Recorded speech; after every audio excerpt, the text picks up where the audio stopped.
अस्सलाम वालेकुम, welcome back to my YouTube channel. उम्मीद करते हैं आप सब ठीक होंगे। नीट यूजी 2025 एस्पिरेंट्स के लिए एक बहुत बड़ी अपडेट। वो स्टूडेंट्स जिन्हें रजिस्ट्रेशन नहीं की थी नीट एमबीबीएस बीडीएस के लिए फ्रॉम जेके बोपी, ठीक है, तो उनके लिए यहाँ पर रजिस्ट्रेशन की लिंक को एक्टिवेट कर दिया गया है। बहुत सारे स्टूडेंट्स ऐसे थे जिनको लाइक यहाँ पर लगता था, जो यहाँ पर 500 मार्क्स वाले थे कैटेगरीज में, या आरबीए कैटेगरी में लाइक 500 वाले थे, 450 वाली गर्ल्स थी, या ओपन मेरिट में 515 520 वाले स्टूडेंट्स थे जिनकी अब राउंड 2 में यहाँ पर सिलेक्शन होने का चांस है। उनने यहाँ पर रजिस्ट्रेशन नहीं की थी, ठीक। तो उनके लिए यहाँ पर बहुत बड़ी अपॉर्चुनिटी जो है जेके बोपी ने रिफ्रेश की है। तो यहाँ पर आपको बोला गया है आप जो है अब रजिस्ट्रेशन कर सकते हैं। देखिए, first of all let me clear, जिनने रजिस्ट्रेशन की है, कि हमारा provisional merit list first of all release हुआ, उसमें वो उन बच्चों का नाम था जिन्हें रजिस्ट्रेशन की थी। तो रजिस्ट्रेशन जिनने ऑलरेडी की है उनको रजिस्ट्रेशन करने की ज़रूरत नहीं है, ठीक है। देखिए, प्रोविजनल मेरिट लिस्ट जब आया उसमें आपने अपना नाम चेक किया, तो जिन भी बच्चों का उसमें नाम है तो उनको रजिस्ट्रेशन नहीं करनी है। रजिस्ट्रेशन किन को करनी है? जिनने राउंड फर्स्ट नहीं किया या रजिस्ट्रेशन नहीं की। इट्स नॉट कंपलसरी कि आपने रजिस्ट्रेशन के बाद नीट एमबीबीएस बीडीएस का यहाँ पर काउंसलिंग की तो उस चीज़ को लेकर ये रजिस्ट्रेशन नहीं है। रजिस्ट्रेशन जो फर्स्ट ऑफ ऑल जब हमारे जेके बोपी का एमबीबीएस बीडीएस का प्रोसेस स्टार्ट हुआ, स्टार्टिंग प्रोसेस में हमारा क्या था कि आपको रजिस्ट्रेशन करनी थी। तो रजिस्ट्रेशन जिनने हमसे सब्सक्रिप्शन लिया है, मैंने ओवरऑल सबकी रजिस्ट्रेशन कर दी है। तो आई थिंक कुछ नए स्टूडेंट्स जो हैं मेरे पास, तो उनकी रजिस्ट्रेशन यहाँ पे पेंडिंग है, तो उनको मैंने इन्फॉर्म कर दिया है। बाकी जो भी स्टूडेंट्स हैं तो उनको यहाँ पर रजिस्ट्रेशन करने की टोटली ज़रूरत नहीं है, ठीक है। एंड बाकी जो मेरे यहाँ पर सब्सक्राइबर्स देख रहे हैं जिनने भी रजिस्ट्रेशन नहीं की थी, लाइक राउंड फर्स्ट में पार्टिसिपेट नहीं किया एंड उससे पहले प्रोविजनल मेरिट लिस्ट जो इशू हुआ फ्रॉम जेके बोपी, उसमें उनका नाम नहीं था, उनको क्या करना है, कल से लेकर 10 सितंबर तक 4 बजे तक जो है जेके बोपी ऑफिस जम्मू या जेके बोपी ऑफिस श्रीनगर आपको ऑफलाइन जो है यहाँ पर रजिस्ट्रेशन के लिए जाना है, ठीक है। तो आपको जो है कौन कौन से डॉक्यूमेंट साथ लेने, नीट यूजी 2025 का score card, 10+2 that means 12th का मार्क्स कार्ड, डोमिसाइल सर्टिफिकेट, ठीक।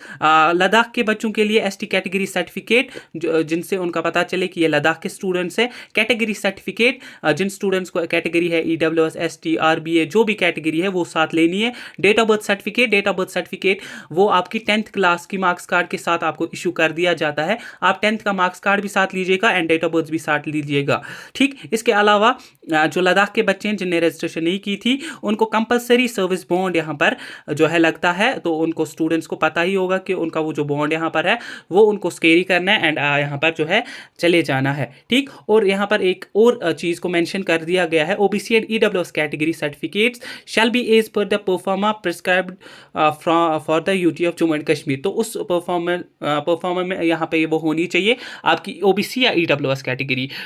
अगर हम बात करें यहाँ पर जो है कट ऑफ जो है ओपन मेरिट का यहाँ पर रखा गया 144, ये आपको ऑलरेडी पता है। Open merit EWS and PWD 127।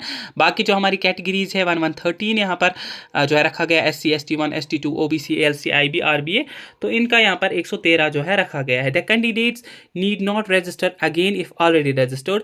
तो वो स्टूडेंट जिन्हें रजिस्ट्रेशन की है उनको रजिस्ट्रेशन करने की दोबारा ज़रूरत नहीं है। और no under process certificate shall be entertained. देखिए, वन अनदर थिंग, बहुत बड़ी बात, तो जो स्टूडेंट्स लाइक यहाँ पर जिनकी कैटेगरी राउंड फर्स्ट में यहाँ पर जो है नहीं बनी थी एंड उन्होंने रजिस्ट्रेशन की हुई है, लाइक फॉर एग्जांपल कोई स्टूडेंट है जिसके मार्क्स यहाँ पर 520 आ रहे हैं एंड उनकी यहाँ पर जब उनने रजिस्ट्रेशन की उनकी कैटेगरी नहीं बनी थी, उनको ओपन मेरिट में जो है सीट वहाँ पर राउंड फर्स्ट में मिली या नहीं मिली ड्यू टू मतलब कैटेगरी उसकी नहीं थी। तो अगर किसी स्टूडेंट ने रजिस्ट्रेशन ऑलरेडी की हुई है एंड अब उसके पास कैटेगरी भी है तो वो दोबारा जाइए, आपको वहाँ पर फिर से रजिस्ट्रेशन करनी है एंड अपनी कैटेगरी आप अपलोड कर सकते हैं। बहुत सारे ईडब्ल्यूएस कैंडिडेट्स क्या थे जिनकी ईडब्ल्यूएस डेफिशिएंट थी कुछ रीजंस की वजह से, बट अभी तक उनने जो है वो डेफिशिएंसी क्लियर की, but at the time of round first की काउंसलिंग उनके पास ईडब्ल्यूएस उनको नहीं चली क्योंकि उसमें डेफिशिएंसी थी, उनको ओपन मेरिट एज ट्रीट किया गया एंड उनकी सिलेक्शन नहीं हुई। तो अगर अब कोई स्टूडेंट है जिनको कैटेगरी बन चुकी है एंड उन्हें ऑलरेडी रजिस्ट्रेशन करी हुई है वो दोबारा कर सकते हैं। आप जेके बोपी ऑफिस विजिट करिए, आप जो है वहाँ पर अपनी जो है यहाँ पर कैटेगरी को लगा सकते हैं एंड फ्रेश रजिस्ट्रेशन कर सकते हैं, क्योंकि आप उनको बोल सकते हैं कि तब हमारे पास कैटेगरी नहीं थी एंड अब हमारे पास जो है कैटेगरी बन चुकी है। ठीक, तो ये स्टूडेंट्स कर सकते हैं जिनके पास अभी कैटेगरी है एंड पहले जो है उनके पास कैटेगरी अवेलेबल नहीं थी। बाकी जो स्टूडेंट जिनने ऑलरेडी कैटेगरी वगैरह अपलोड करी हुई है उनको दोबारा जो है रजिस्ट्रेशन करने की कोई भी ज़रूरत नहीं है। ठीक, तो इसके अलावा अगर आप हम बात करें यहाँ पर राउंड 2 की, तो आई थिंक यहाँ पर देखिए 10 तक जो है अब आपकी यहाँ पर रजिस्ट्रेशन चलेगी। 10 के बाद 1-2 दिन बाद जो है प्रोविजनल मेरिट लिस्ट फिर से इशू कर दिया जाएगा।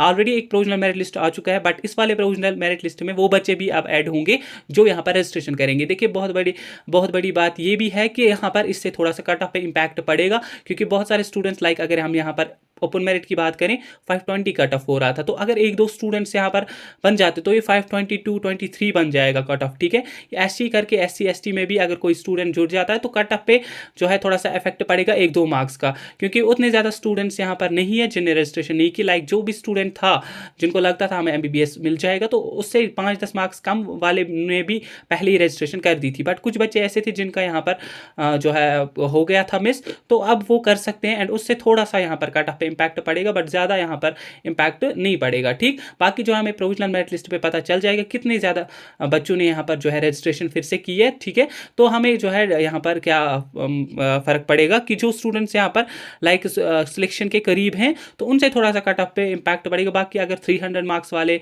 यहाँ पर या 400 मार्क्स वाले ओपन मेरिट में ट्राई करते हैं तो उनसे यहाँ पर इम्पैक्ट नहीं पड़ेगा कट ऑफ पे। कट ऑफ पे उन बच्चों पे इम्पैक्ट पड़ेगा जो यहाँ पर लाइक एलिजिबल है MBBS के लिए, VDS के कट ऑफ को यहाँ पर क्रॉस कर सकते हैं। ठीक, बाकी जो है आप एक्सपेक्ट करेंगे 12 तक जो है आपका प्रोविजनल मेरिट लिस्ट न्यू वाला इशू होगा। आफ्टर दैट जो है फिर काउंसलिंग की नोटिफिकेशन 13 to 14 आप एक्सपेक्ट कर सकते हैं। राउंड 2 की नोटिफिकेशन आएगी, उसमें हमें सबसे मेन बात ये भी दिखेगी आपका सीट मैट्रिक्स इशू हो जाएगा। ठीक, तो सीट मैट्रिक्स में हमें पता चल जाएगा किस कैटेगरी को कितनी सीट्स दी हुई हैं राउंड 2 में, जो सीट्स हमारे पास यहाँ पर ऐड हुई है, एंड राउंड फर्स्ट में कितनी सीट्स BDS या MBBS की वैकेंट रही है। ठीक, तो सीट मैट्रिक्स भी 13 के बाद फिर यहाँ पर जो है रिलीज होगा। एंड रही बात काउंसलिंग की, काउंसलिंग आई थिंक आपकी यहाँ पर ऑनलाइन होने का ही ज़्यादा चांस है, क्योंकि ऑफलाइन यहाँ पर जो है नहीं होगी आपकी काउंसलिंग। तो ऑफलाइन इन्होंने रजिस्ट्रेशन इसलिए रखी है ताकि यहाँ पर जो है स्टूडेंट्स जो यहाँ पर लाइक एलिजिबल हैं, क्योंकि अगर ऑनलाइन होती तो ऑनलाइन में हर एक बंदा ट्राई करता। ठीक, जिनके मार्क्स यहाँ पर 400 या 300 है वो भी यहाँ पर ट्राई करता, बट अब ऑफलाइन में ये होता है कि वही स्टूडेंट्स चले जाते हैं जिनको यहाँ पर लगता है कि हमें MBBS या BDS मिल जाएगा या चांस लगते हैं 50 to 60%, तो वो यहाँ पर चले जाते हैं, तो अपना जो है यहाँ पर रजिस्ट्रेशन वगैरह जो है वो स्टार्ट करेंगे। बाकी अगर हम राउंड 2 की बात करें ऑनलाइन ही होगा, क्योंकि जिस हिसाब से बुझे की वो भी जो है बाकी काउंसलिंग्स कर रही है, तो राउंड 2 की काउंसलिंग जो है उन्होंने हर एक की यहाँ पर ऑनलाइन ही करी है, तो राउंड 2 की भी यहाँ पर ऑनलाइन ही होगी। रही बात फिर जिन स्टूडेंट्स को ऑलरेडी कॉलेज अलॉट हुए हैं, ठीक है, उनको क्या करना है, उनको प्रेफरेंस में फिर राउंड 2 में वो कॉलेज रखने हैं जहाँ पर वो जाना चाहते हैं। लाइक कोई स्टूडेंट है जिसको राउंड फर्स्ट में बारामूला मिला है, अब वो चाहता है मुझे सिक्किम या श्रीनगर मिले, तो राउंड 2 में उसको खाली 2 प्रेफरेंसेस रखनी है, सिक्किम या श्रीनगर। ऐसे ही करके कोई डोडा का है, वो चाहता है मुझे कश्मीर में कॉलेज मिले, वो क्या करेगा, GMC श्रीनगर रखेगा, GMC बारामूला सिक्किम रखेगा, बारामूला रखेगा, अनंतनाग रखेगा। तो जो जहां पर आपको 100% जाना होगा तो वो कॉलेजेस आप रखेंगे। कोई स्टूडेंट है हंदवारा है, ठीक, हंदवारा उसको मिला है, वो क्या करेगा, वो सारे कॉलेजेस हंदवारा या उधमपुर को छोड़ के सारे कॉलेज देगा, क्योंकि हंदवारा और उधमपुर जो है एस्टेब्लिश्ड न्यू कॉलेजेस हैं, तो इनका जो है ओवरऑल फैकल्टी यहाँ पर फैसिलिटीज़ जो है वो सेम ही है। बाकी जो है कोई स्टूडेंट है यहाँ पर जिसको सिक्किम मेडिकल कॉलेज मिला है, तो वो चाहता है मुझे GMC श्रीनगर मिले, वो क्या करेगा, राउंड 2 में एक ही प्रेफरेंस रखेगा, GMC श्रीनगर। ठीक, आई होप कि इस वाले वीडियो से आप थोड़े से डाउट्स कन्फ्यूजन क्लियर हुए होंगे। बाकी किसी का कोई भी डाउट रहता है तो पूछ सकता है। मिलते हैं किसी नेक्स्ट वीडियो में, तब तक के लिए अल्लाह हाफिज़।